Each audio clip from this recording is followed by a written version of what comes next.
AutoLine After Hours is brought to you by Bridgestone Tires, solutions for your journey. Hey, Gary. John, how are you? I'm doing okay. I was driving Ford Super Duties yesterday, the new diesel total truck revamped version of their heavy duty trucks. That was kind of interesting and not at all what we're going to talk about on today's show. No, we're gonna be talking about things electric. But before we start, I want to. Today's a famous day in history, and this should not go unremarked. On June 15th, 1911, Charles Kettering patented the electric starter. Wow. Now this is I got to read you this. This is from the GM Heritage Collection, and it's explaining how it was invented. Now I quote.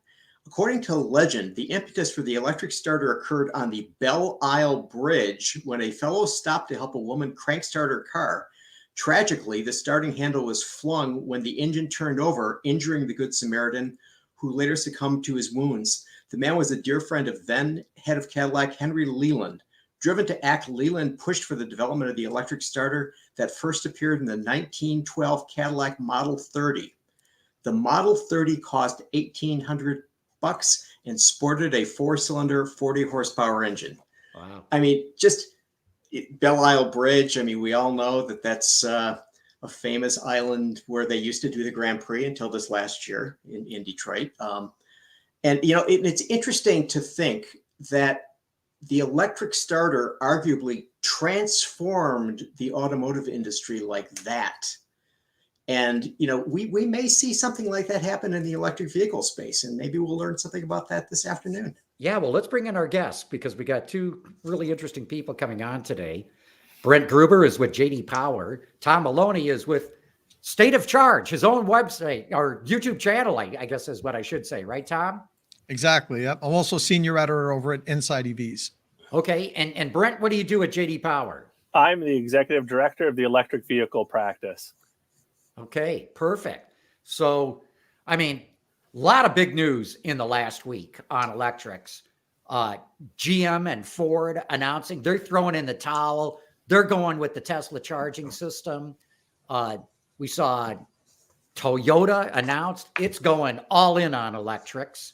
And then, you know, we had the JD Power EV consideration survey come out today, Brent, and it looks like a little bit more people are considering buying an EV. Yeah. There's definitely some interest. And I think a lot of that's driven, John, by a lot of the new product that's coming out. You know, we're seeing a lot of people considering electric vehicles who maybe would not have considered it previously with some of these new products that are resonating. Yeah. So, okay, you guys found that 26% of those you surveyed would be very likely to consider an electric vehicle when they buy a new one, which was up 2%. So do you think that's purely the availability of different types of EVs out there? I do think it definitely generates interest. When we look at new products that come to the market, so the consideration study looks at people who are in market for a new vehicle, not necessarily electric vehicle. And, you know, certainly some of those people are interested in electric vehicles. And when a new product comes to the market or is about to come to the market, we see some pretty big fluctuations based on interest for those. A great example of that is the new Honda Prologue, right? You know, this mainstream brand, popular brand, you know, bringing a new product like the Prologue to the market generates interest, Gary, that kind of feeds through to the bottom line. You see that interest rise when products like that come out. You know, I would think too, this $7,500 tax credit that's available is helping people get interested in electrics. We just reported today Experian, which looks at registration numbers, which is sort of a proxy for sales because Tesla does not break out its sales figures for the American market or any individual market. They just report global sales. But Experian knows who registered a new Tesla, and their sales were up 52% in the first 4 months of the year. So, and I think a lot of that has got to do with people going, hot dog, I can qualify for that $7,500. I'm in. Yeah. Yeah, I agree, John, but that's not new. We've had the tax credit now for many years, since George W. Bush era, when it Right, was but initialized. Tesla had run out of them. GM had run out of them. You know, there was Absolutely, all but this confusion, and now we seem Yeah. to have a little bit more clarity. no, I agree, but I still think that Brent was a little bit more spot on with why we're seeing in consumer interest spike now. It's because of the models available. Not too long ago, a few years ago, electric vehicles meant little hatchbacks that went 100 miles per charge. And now we're seeing pickup trucks, SUVs, all-wheel drive vehicles, crossovers, the type of vehicles that people want. They weren't available 5 or 6 years ago. And now we're getting the types of vehicles that people want, and it's people are interested. That's right. But you know, one of the Brett, I was going to ask you, in light of that, like, what is the effect of affordability, though? I mean, so Tom mentioned that there used to be little small vehicles. You could get a Chevy Spark EV, and now you're getting these very large vehicles, but they're large and expensive vehicles. What does that do to the demand? Yeah, well, one thing to keep in mind, Gary, that all vehicles are getting expensive, right? The cost of vehicles in general is going up. So, EVs certainly along for the ride there. But, I was going to add one thing that I think that really affects the affordability, Gary, are those incentives. And yes, we've had them for a while, but what we see that's different now versus years past is being able to pass through those incentives on a lease, right? So all those qualifications that people have to, meet, those go out the window when you go to a lease, and manufacturers who can pass that on to consumers through leases, that makes those electric vehicles more affordable. And that's where we're seeing the biggest differences, Gary. If you look at the affordability of an electric vehicle versus an ICE vehicle, on the surface, the MSRP is certainly going to be higher. But when you factor in things like the incentives, cost of maintenance, reduced cost of maintenance, those things, affordability is actually pretty favorable for a lot of electric vehicles. I agree. And I think one of the things we have to get better at, or at least the dealerships and the OEMs have to get better at, is conveying total cost of ownership.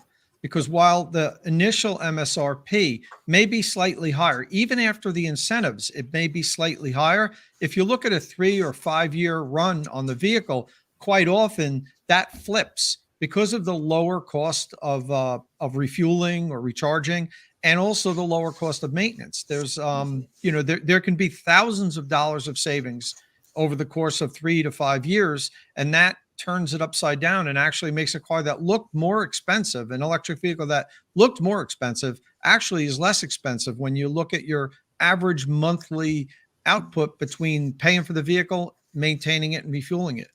Tom, I'll give you a good example of that. So I changed the oil in the car myself and went to the auto parts store to buy 5 quarts of oil and an oil filter. $50. That's not including my time and labor in it. $50, and I was stunned. I had no idea that the price of oil had gone up that much. And you're doing that every 3,000 to 5,000 miles. Right. So, I mean, a lot of these cost comparisons between ICE and BEV, exactly to your point, they if they're anti-EV, they conveniently leave out the maintenance costs. And I mean, something as basic as an oil change has gotten to be really expensive. Yeah. Spark plugs, tune-ups, belts, all that stuff. You don't have to worry about someone climbing under your car and stealing your catalytic converter. There's just the overall total cost of ownership is much lower. And I know this. I've been living with electric vehicles for 12 years now, full-time driving EVs. I'm on my 10th EV now, and I keep records of my fuel savings and maintenance savings. And, I'm close to $40,000 in fuel savings. Holy moly. Compared to comparable gasoline vehicles if I had owned them over the same period. I drive a lot. I drive about 30,000 miles a year. So I've kept records, and I'm well over $30,000 in fuel savings alone. Wow. So Tom, in 1 year, what would you say the savings is in fuel and maintenance? So it does depend on what type of vehicle you own. If you have a little economy car and you're comparing it to a Prius, it's not that much. But right now I own a F-150 Lightning. It cost me $18 to charge it at home, and I can drive between 250 and 300 miles on $18. So what's an F-150 gas or diesel cost to refuel today? 60, 70, 80 bucks. Easy, Just yeah. every week, just keep adding that up, you know, and Mm-hmm. it depends on the vehicle is what I'm basically Yeah, what I'm saying. But I would save between $2,500 and $3,500 a year refueling my Lightning versus an F-150 gas or diesel. So Tom, are you basically saying that if somebody had a Corolla and somebody had a Prius, it would not be as big a difference in terms of overall cost? So, I mean, they're both, neither one of those are electric vehicles as far as I'm No, concerned. I'm just. So let's say I'm we just- did a Chevy Bolt EV and a Toyota Corolla. You know, the fuel savings would be much lower than what my fuel savings are on a big vehicle like a truck. Right. It might be $800 to $900 savings per year, not Right, the but I'm- $3,000. Right, but I'm saying that, okay, somebody's going to go and buy a new vehicle. Okay, Yeah. so they're looking at, okay, I'll buy a Bolt, excuse me, or I'd buy a Corolla. The Yeah. Corolla's going to have a reduced MSRP compared to the Bolt. Right. So the person has to make the decision, okay, in the long run, in the life cycle, is there going to be a significant savings, or will this be, Exactly. You know, one of the things I used to do I don't know if any of you are familiar with Plug in America. They're a nonprofit, worldwide nonprofit for the advancement of electric vehicles. One of the things I did was I helped train dealerships. We developed a program called PlugStar, where we train dealers how to sell EVs. And I've worked with close to 500 dealers in the last 6-7 years across the country. And one of the things we tried to do was teach the dealers how to do quick back of the napkin math on total cost of ownership, and say, look, you know, you might be, if you're here looking for this Nissan Leaf, you might be cross shopping it with a Toyota Corolla, let's say, for instance. But here's what you can expect with the Corolla over the next 5 years. Oil changes are X amount, tune up, spark plugs, all this stuff. This is what you'll expect with the Leaf. It's basically just electricity, tires, and wiper blades. You don't even need to replace the brake pads because they last. If you know how to drive an EV with the regenerative braking, your brake pads can easily last more than 100,000 miles. Hey, So- go continue with that point, because I've seen the studies that say that you're going to wear out your brakes faster because the EV is heavier.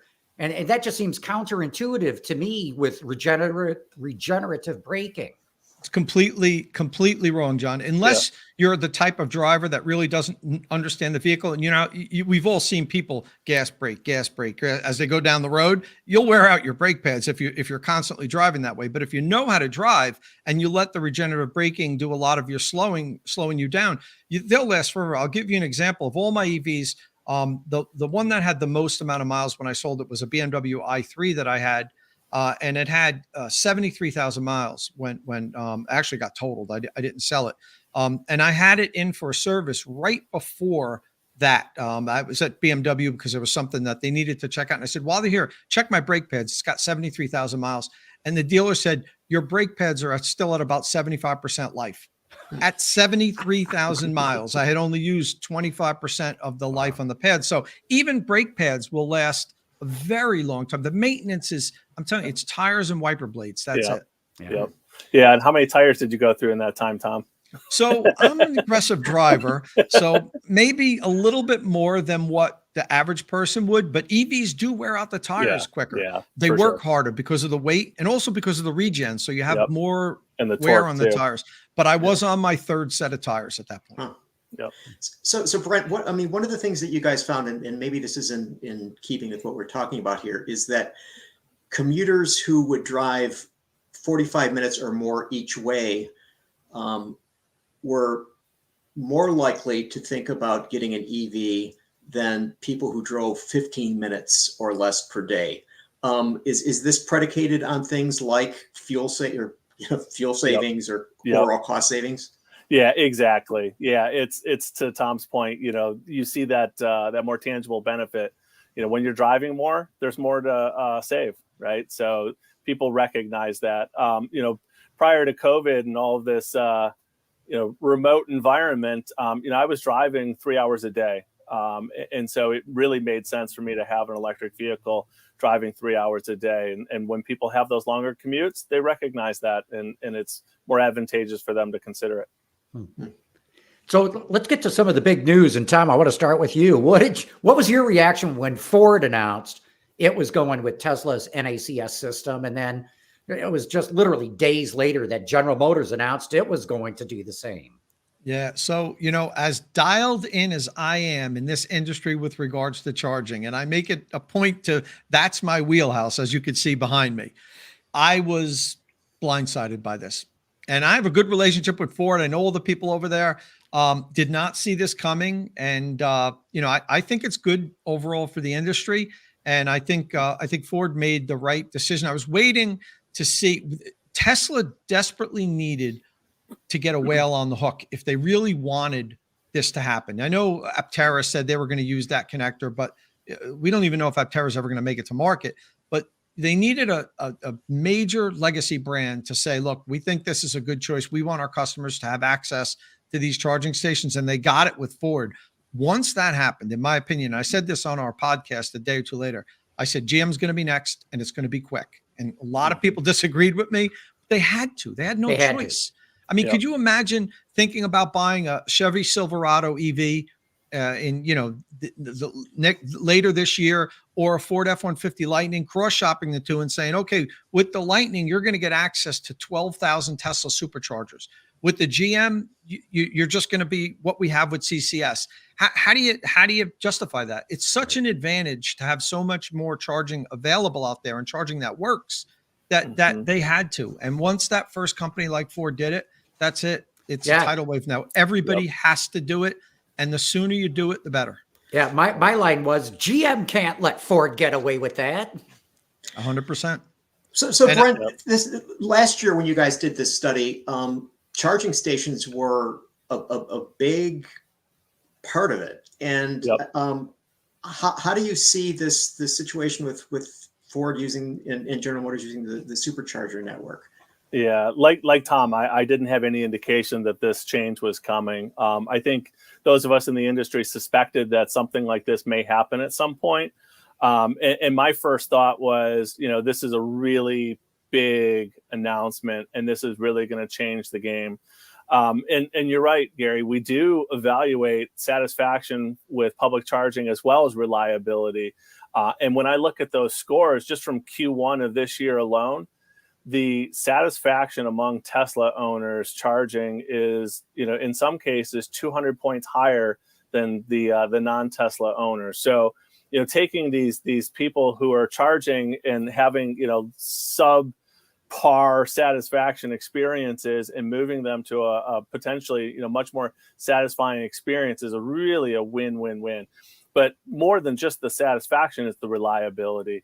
And to put that in perspective, so we track reliability on a quarterly basis. Our public charging study is in the field on a continuous basis. So we're collecting data around the country nonstop. And for Q1 of this year, the reliability rate, or the way I look at it, is the percentage of people who weren't able to charge when they went to a charging station. For supercharger, it was just a hair under 4%. So about 4% of visits to a supercharger ended in no charge.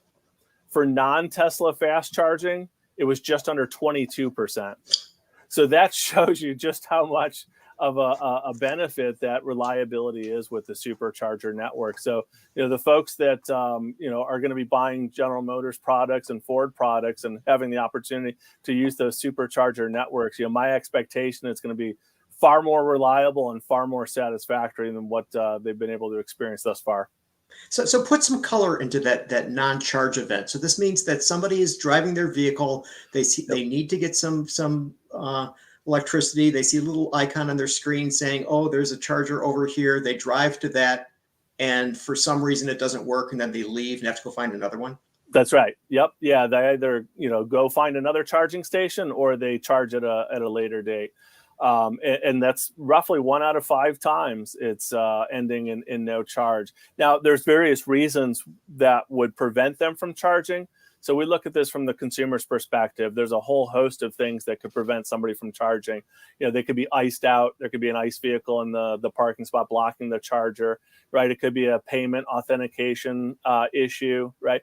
But the vast majority of the time, it's because the charging station was malfunctioning or out of service. And that's the predominant experience for people who have those failure events. So, it really does highlight the reliability or lack thereof with these charging stations. Tom, why is that? Why are Tesla chargers more reliable? Or maybe stated the other way, why are the others so unreliable? So I'm going to go back to the first way you stated it. Probably with regards to Tesla's vertically integrated. They make the cars, they make the charging stations, and they make the software. They write the software that communicates between the two of them. Now let's look at what CCS and what the rest of the OEMs have to deal with. There are dozens of car manufacturers. Some of them have 2, 3, 4 different EVs, and within the brands, some of the EVs are running on different software. Okay. Now you've got dozens of equipment manufacturers, ABB, BTC Power, FSEC, Flow, all these companies out there making the chargers. Then you've got how many different charging networks that all have their own software that overrides everything. Electrify America, we have up there on the screen, there's EVgo, like there's so many different networks. And then you have different payment systems that are integrated into the chargers. And all of this software has to communicate. The car has to talk to the charger, to the payment system. And that's why we have so many of these errors. That's one part of it. Then, of course, there can just be broken stations, physically broken pieces. The CCS connector, for instance, is not a very good connector. It's not a very good design. And one of the reasons it's so bad about it, it's got that, you see the top of it for those watching on YouTube, that locking pin, that breaks frequently. If you drop that in the winter, it breaks. Now, CCS, the CCS consortium loves to talk about how CCS is a global standard. However, in Europe, the version of CCS doesn't have that locking pin on the top. It just slides into the car. So it's a major pain point has been eliminated with the European version of the CCS. The Tesla connector, or NACS, the NACS, doesn't have that type of a rocking lock either. So we've got software problems. We've got the connectors, a very poor design problem. We have cables, the liquid cooled cables that are made by so many different vendors, and some of them are better than others. Sometimes the sensors that sense the heat in the cables fail. And we've got all these different manufacturers saying it's your fault, it's your fault, it's your fault. Whereas with Tesla, they do everything. So everything works, and they can't blame anybody else on that. That's a big part of why Tesla's network is so much better than what we see for everybody else. Yeah, I think another part of that, Tom, is also the maintenance or lack thereof. If you look at the supercharger station, Tesla does a really good job of maintaining that. But then you look at their level 2 destination chargers, which are site-owned typically, those aren't maintained to that same level. And so when we look at reliability and some of the issues that consumers have, a lot of that is some of those stations that have fallen into a state of disrepair and may no longer be maintained. So, there's great incentive to maintain those fast chargers. The charge point operators who own those fast charging stations, typically do a very good job of that, like the supercharger network. But a lot of the maintenance, falls to the agreements for maintenance falls to those site hosts who are no longer going to want to maintain those older stations. I agree, but in that light, only really charge point, as far if we're talking about DC fast now, as opposed to level 2. Level 2, a lot of times site owner does own it, as you mentioned, with regards to like even the Tesla destination chargers. But if we're talking DC fast charging, the networks control and own all of the equipment except for charge point. Charge point equipment, typically the property owner purchases it, installs it, and maintains it. So that's why I think the charge point DC fast chargers typically may have more reliability problems, because charge point can't send a truck out to fix it. If it breaks, the site owner has to. But for EVgo and Blink and Electrify America, there's no excuse why some of these chargers are broken for weeks and months at a time. There's a Blink charging DC fast charger, closest DC fast charger to my house. It's only like 10 miles away. and the CCS port on it has been broken for like 7 months. So what's the reason for that? You know? They don't like making money. Yeah. So Brent, you guys found that 49% of the people that reject EVs because of charging stations. 49%. Yep. Okay. What turns that around?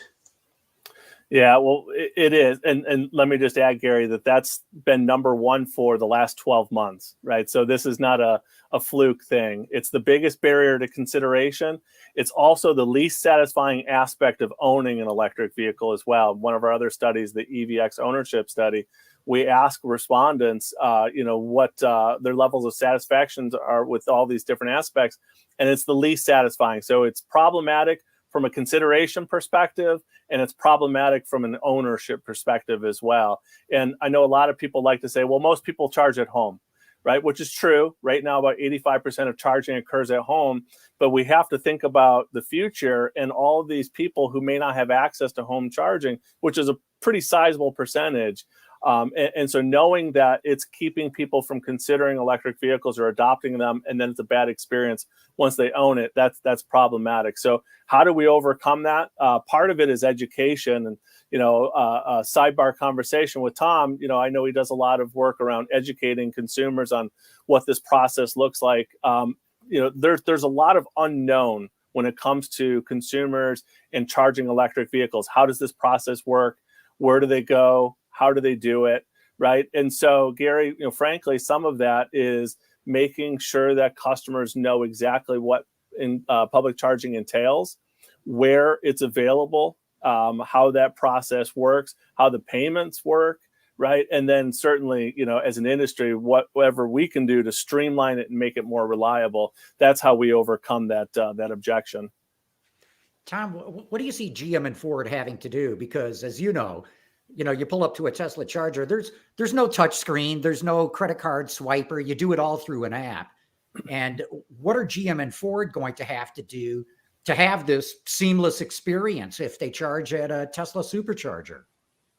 So the interesting thing is, Tesla opened up about a dozen or so of their supercharger sites recently with the adapter, the Magic Dock adapter. And I charged my Ford F-150 Lightning on a Tesla supercharger, and there was no agreement between Ford and Tesla at that point. It just worked. And it worked through, you had to download a Tesla app, and I made my payment through the Tesla app. From what I understand with this agreement, the payment process is going to happen through the Ford app and through the GM app. So you won't use a Tesla app to authorize payment like you do on the Tesla Magic Dock stations, which now is Tesla going to continue doing them? Do they need to? But that's probably a whole nother discussion that we can have.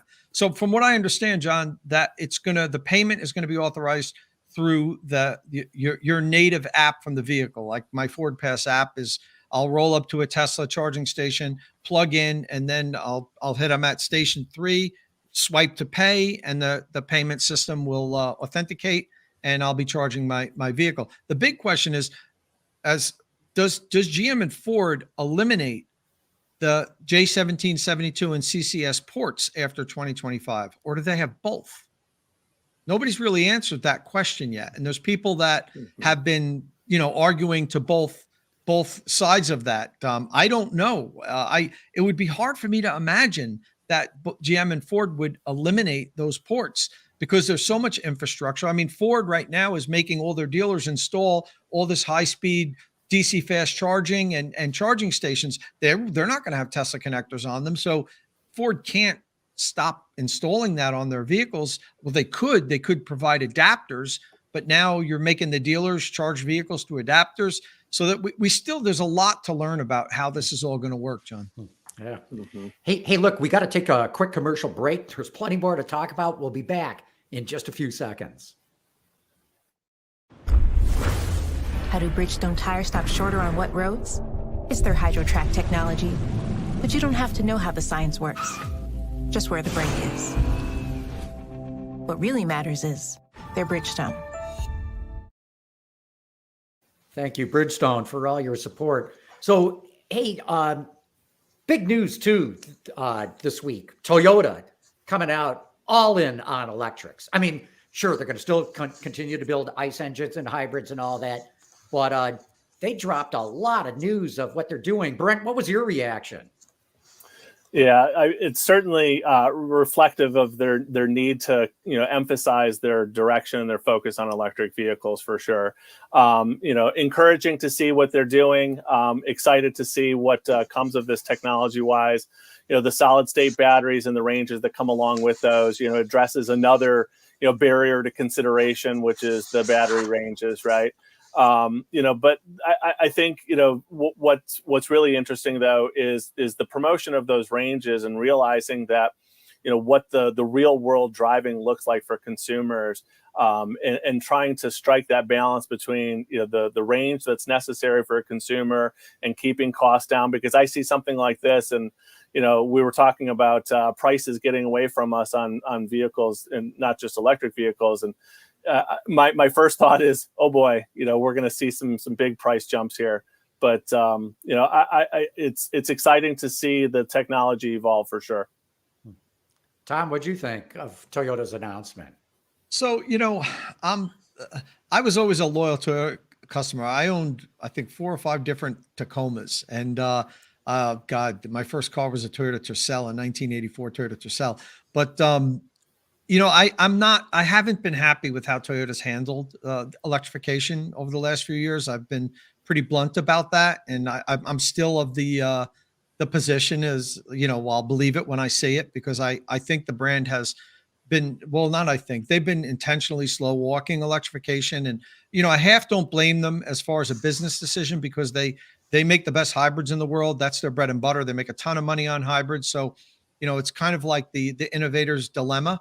When you're the best at something and you just keep making these incremental improvements, you can't transition to that new technology that's going to wipe out what you've been doing so well for so long. And is that an albatross around Toyota's neck at this point of electrification? I tend to think it is. They've been talking about solid state batteries for a long time. I think their first announcement was they were going to have solid state batteries in 2020, I believe. And now they're saying 2025 was it, or 2027? I forget. So everybody has a solid state battery. Let's talk about it when it's here. Yeah. And, Toyota, talk a little bit more about your cars when you're selling a good EV, because the BZ4X, in my opinion, was a half-baked project that they didn't even really have their heart on, because you can't tell me Toyota couldn't build a better electric car than that if they really wanted to. Mm-hmm. Gary, what was your reaction? What do you think about Toyota's move? Well, I wasn't completely surprised. I mean, for a variety of reasons. And one of those reasons is that, as I mentioned a week or two ago on the show, that when we had Sandy Monroe on the show and you asked him about Toyota because you were highly skeptical of them, and, echoing what Tom was saying about their slow walk and one step forward, 2 steps backward sort of approach to EVs. And Sandy said, when they go, they're going to go big. And I think that's exactly what we heard from them. Now, to the point of the solid state battery, whether we get that or not, whether that's going to be a big cost factor, it seems to me that of almost any automobile manufacturer on earth, the company that can do the best job of production engineering that is Toyota. And if there's a means by which the cost can be taken down, they're going to do it, unlike many other companies. And, and the other thing that was interesting is that, the people you talk to at Toyota are, by and large, very modest people. You talk to the engineers at Toyota, they're very modest. And Tom, I'm sure that if you ever met a Toyota engineer and you said to them, my first car was a Tercel, I own several Tacos, they would have probably thanked you. Okay. And if you said that to somebody who works at one of the big three, they'd say, yeah, of course. Okay, that's fine. But so this modesty of Toyota, I think, goes to the point of when they announced that they'd be using gigacastings, right? I mean, so they're not saying, oh, we need to invent it all. We need to do, they're just like, yeah, this is the better way of doing it. And we're going to have costs down, and we're going to, do whatever it takes to be able to provide those vehicles. But at the same time, You know, they're still going to be making a hell of a lot of hybrids, and they're still going to be making a hell of a lot of vehicles with just straight ICE engines. And, you know, they look at the world as being their market, and it's too easy for us to forget that there are lots of places on Earth where there will not be superchargers or any other electric charging stations. So, you know, I think that what they did was measured but amazing. Yeah, I think it's a huge move. Sorry, Brent, you're going to say something? Yeah, I was just going to add, you know, if you look at consideration, John, by, you know, electric vehicle models, you know, we know that Toyota has a large following, large loyal audience. You know, but they have the BZ4X right now. I think that there's a lot of Toyota customers that are sitting by waiting for them to bring their products to market, right? That they're interested in electric vehicles. You think about all those previous Prius owners who were primed, no pun intended, for electric vehicles. And, you know, all they have right now is the BZ4X. So I think that, you know, Gary, you talk about the technology with the battery, but I think what people are really waiting for is to see what products they bring to the market that consumers can get excited about.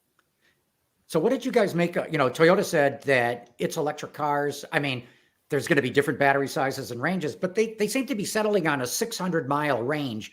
And there was even talk of a 900-mile range. Brent, what would that do to buyer consideration of having that kind of driving range?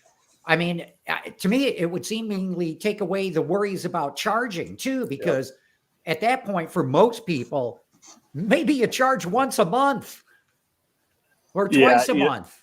Right. You know, those barriers to consideration, we talk about those being, you know, the availability of public charging and the battery range. That seems to address that right there. You know, I think one of the things that people are pretty surprised about with the studies and the data that we have is, you know, sort of this disconnect between what people think they need in terms of range and what they actually need. You know, so as a surveyor, if I ask somebody, well, what do you want? They're going to tell me as much as I can get. But in the real world, they don't need that much. You know, we talk about, you know, daily commutes, things like that. And I do a lot of threshold analysis to determine where the optimal range is for consumers in terms of minimizing impact on change behavior. So where does that range need to be so someone doesn't have to change their habits or behavior at all? And for a mass market consumer, it's 263 miles. So, you know, that's quite a bit lower than a 600-mile range. Now, does that, you know, prevent them from having to worry about public charging? Well, no, because on those off chances that you're on a road trip, you're going to need that. And that's, you know, on average between 1 and 2 times a year. So the long range is certainly going to help with that perspective. But in terms of daily driving, it'll ease the concerns of people considering electric vehicles. But I'm not convinced that it's going to change the customer experience from an ownership perspective. What do you think, Tom? 600 miles the way to go? No, definitely not. Why not? I certainly believe that as public infrastructure improves, and it will improve, especially with the NEVI funding that we have now. I mean, as I mentioned to you guys, I've been driving EVs for 14 years now. When I first started driving EVs, there wasn't a single DC fast charger in the market anywhere, nowhere. And over that course of the last decade, now there's 17,000 superchargers, and I think equal amount of CCS DC fast chargers, or close to that, amongst all the networks. You know, almost 40,000 DC fast chargers in the country. And that was without even a lot of EVs on the road. Now that we're getting some serious market penetration and we have the NEVI funding, between now and the end of this decade, I think we're going to have DC fast chargers proliferating everywhere. And what that does is it reduces the need for these long ranges, which in themselves make the car cost more, make the car less efficient because it's heavier, and the vehicles are less efficient. I've been saying this for a long time, and I still believe it, that yes, ranges are going to increase over the course of the next 5 to 8 years, maybe through the end of this decade. People are going to want more. But by the beginning of the next decade, and certainly by the middle of the next decade, we're going to see electric vehicle ranges reduce on most vehicles, not all vehicles. You'll still see them long on work trucks and big, heavy vehicles that need to work and things like that, and very expensive luxury cars. You know, the people with a lot of coin are always going to want to have more than you in every regard, and range will be a premium. But I think we're going to see The average new electric car range increase every year as over the course of the next 5-6 years. And then it can start to pull back. And I think we're going to settle somewhere between what Brent said, 262 and 300. I think that's going to be the average range of new EVs. Once, you can go right down to the corner and plug into a DC fast charger and charge up quickly. And I know as hard as that is to imagine today with the state of infrastructure, we're going to get there, and we're going to get there sometime within the next decade. But by the beginning to the middle of next decade, that's going to be the case here. And we just won't need 600-700 mile EVs. Mm-hmm. Brent, one of the findings that you guys had to this point of charging build out was that last year when you did the study, there was a 33% increase in charging availability. And this past year, it was down to 13%. What's going on there? I mean, it's we all think that there's more and more and more, but this seems to indicate that there isn't. Yeah, really what it's indicating is that the charging growth is not keeping up with demand, right? So as a measure of how well it's meeting the customer's needs, we're not doing a very good job there. So as more people adopt electric vehicles, the demand for public charging goes up. But the rate of adoption is growing at a rate faster than the charging growth, charging installation growth. And so that's what we're seeing, Gary, is that it's just not simply keeping up with the demand. So, we have this product at JD Power called our EV Index. And what it does is it looks at the parity between electric vehicles and ICE vehicles across 6 different factors.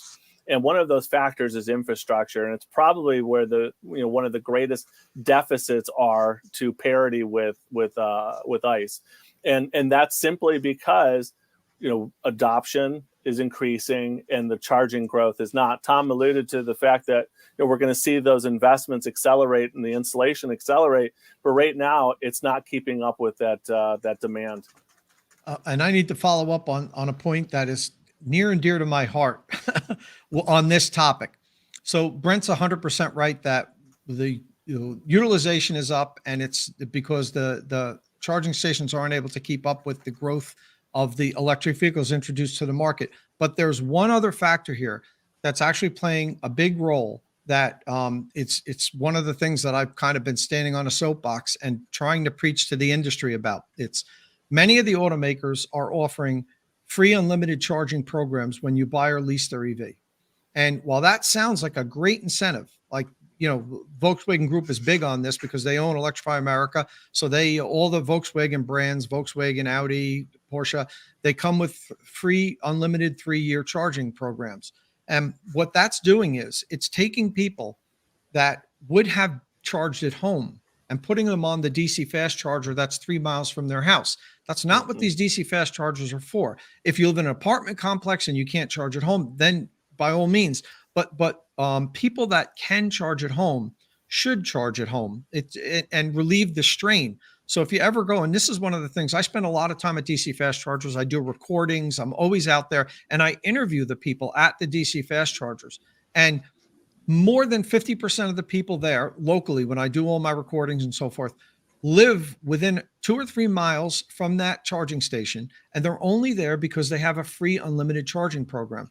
Now, what does that do? So now somebody's coming up from Delaware in an Audi. This was a couple of weeks ago, and they had to sit and wait for 45 minutes because this charging station was full with people in their ID4s that are charging to 100%.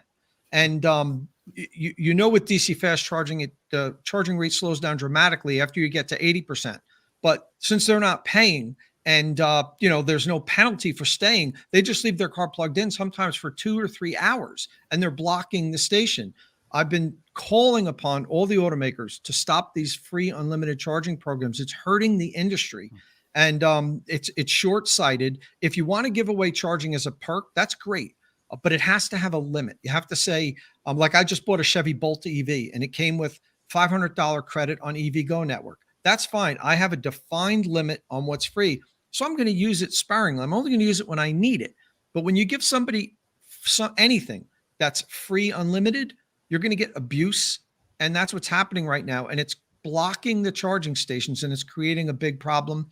We need to end these free, unlimited charging programs because we don't have enough plugs, and they're all being taken up by people that should be charging at home. Tom, maybe they should be giving out free home chargers instead. Yeah, well, GM does that. GM has a good option. They'll either install a level 2 charging station at your home or give you this $500 credit. Now, obviously, I just bought my Bolt EV. I don't need them to install a level 2 charging station at my home. So I took the $500 charging credit, but that's the way to do it. That's how you automakers need to start incentivizing home charging for the people that can charge at home. A lot of people can't. Let them use the DC fast chargers. You're absolutely right, Tom. I mentioned that when we look at the different aspects of owning an electric vehicle, that availability of public charging was the least satisfying. The most satisfying was home charging, right? It's convenient, it's cost effective. It's, the vast majority of people are charging at home. So I think, incentivizing people to charge at home is really ideal. 100%. One more example. I was at an Electrify America station 3 or 4 months ago. A lady pulls up in a BMW i4, brand new, and she needed to plug in. She was very low. She was new at this game, and she maybe drove it too far, and she was at like under 5%. And I was finishing up, and there were 2 other cars waiting, and she needed to get somewhere. She was in a rush. And there were 2 other cars charging at the time on free charging programs. The people weren't even in their cars anymore. It was on a Target. So they must have plugged in, went shopping. And she couldn't plug in and charge because the other 2 people weren't going to let her go in front of her.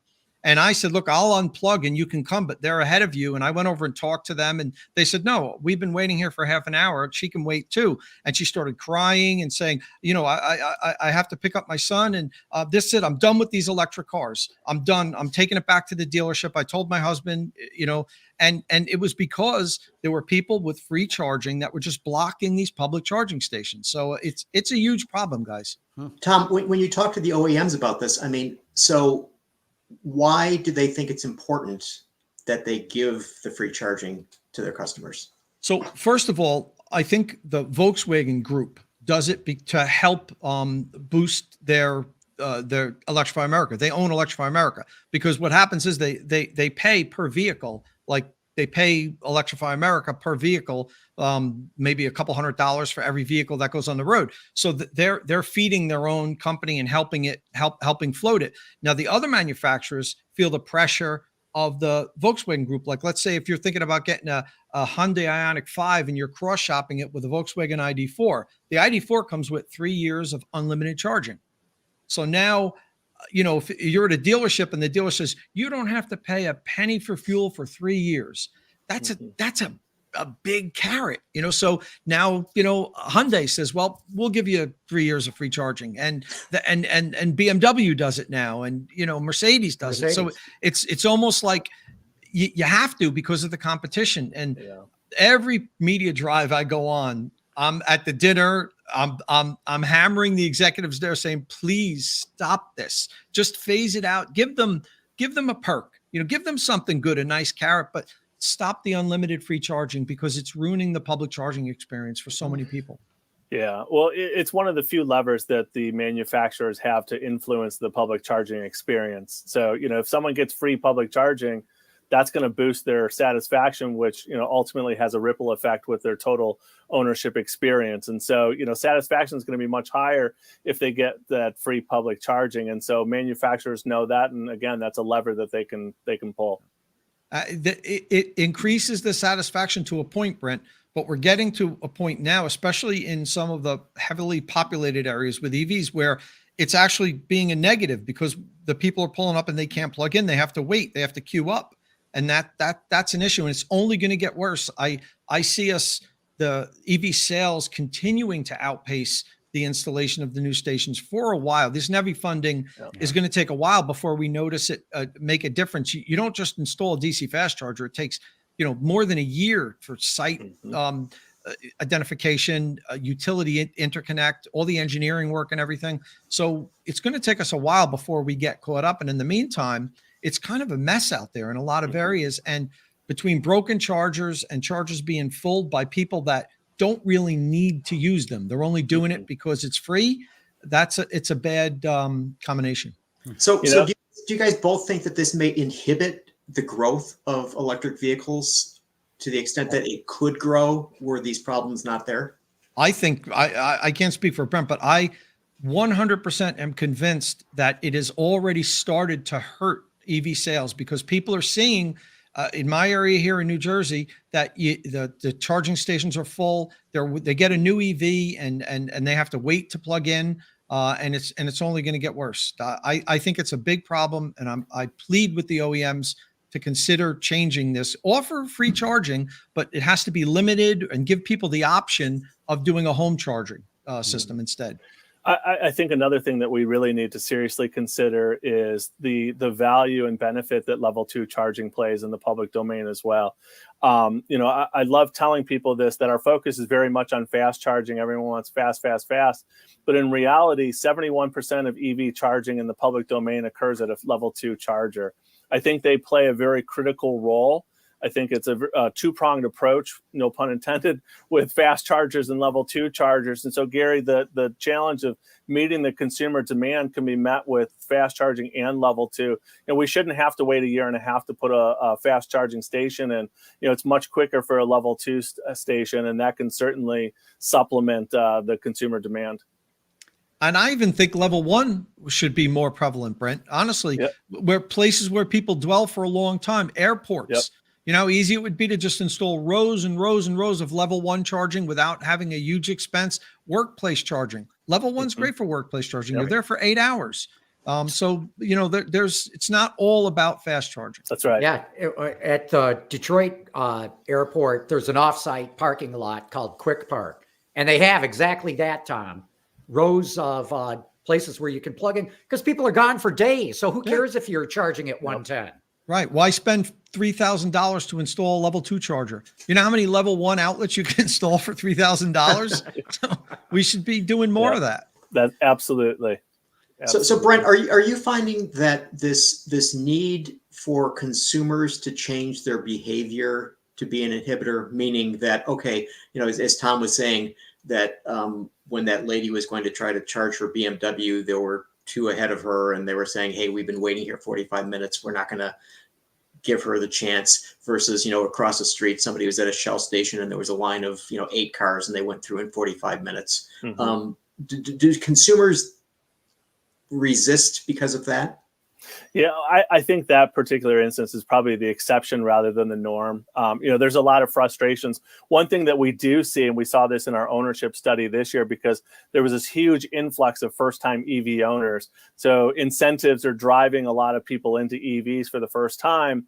And what we see when we isolate those first-time EV owners versus the veteran EV owner is that learning curve, particularly when it comes to charging. So, what are those behaviors that they have to change? How do they have to plan accordingly? What do they have to do differently? Once they get through that learning curve, things change. And I think the ultimate telltale, Gary, is, when someone owns an electric vehicle and then they've had that opportunity to experience it, are they likely to purchase another one again? And 96% of EV owners say they're going to buy another EV again. So to me, that shows that despite these issues, these challenges, they're still sold on the idea of an EV. That's an impressive number there. 96% go back to another electric. And just to put some stats on what you guys have been talking about of EV sales growing faster than installation of fast chargers. Again, going back to that Experian data, EV sales in the first 4 months of this year were up 72% compared to last year. I knew they were going strong. I had no idea it was that. I think automakers sold roughly 350,000 in the first 4 months. So, we're going to top 1 million easily this year in sales. Yeah. And I say that easily because, look what Ford's doing of ramping up F-150 Lightning production, Mach-E production. I think GM's slowly starting to get some of its production issues ironed out too. So we're going to see a lot more availability in the showroom. Mm-hmm. Right now, John, we're at 8% of U.S. retail sales are electric vehicles right now, battery electric vehicles. So, it's a sizable percentage of the market. By the end of this year, we're forecasting we're going to hit about 10%. And then just by the end of 2026, up to 27%. So it shows you what that rate of acceleration is going to look like here in the next few years. I agree. I think we're right at the edge of, they say, the hockey stick adoption, right where it does that.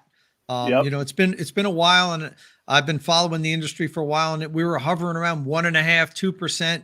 Every year it would go up like 0.25%, but now it's exponential growth. Every year it's just, you know, just smashing last year's records. And a big part of it is what we talked about earlier, is the fact that there's more and more types of vehicles coming out. John just mentioned GM, Equinox EV, Silverado EV, Blazer EV. I mean, Equinox, Silverado, Blazer, that's Chevy, you know, and, you know, all three of their vehicles, their biggest vehicles are going to be electrified. So numbers are going to continue to climb. Plus Tesla, you know, they're still getting Austin up to full line speed, and they got to be getting pretty close to that too. So there's going to be a lot of EVs available. Yeah. Brent, do you see this 27% being a plateau, or do you think it'll continue to rise from there? No, I think it's going to accelerate. Yeah, I think that's where we're comfortable with our prediction as of right now. I think it's a very realistic forecast based on where we're at.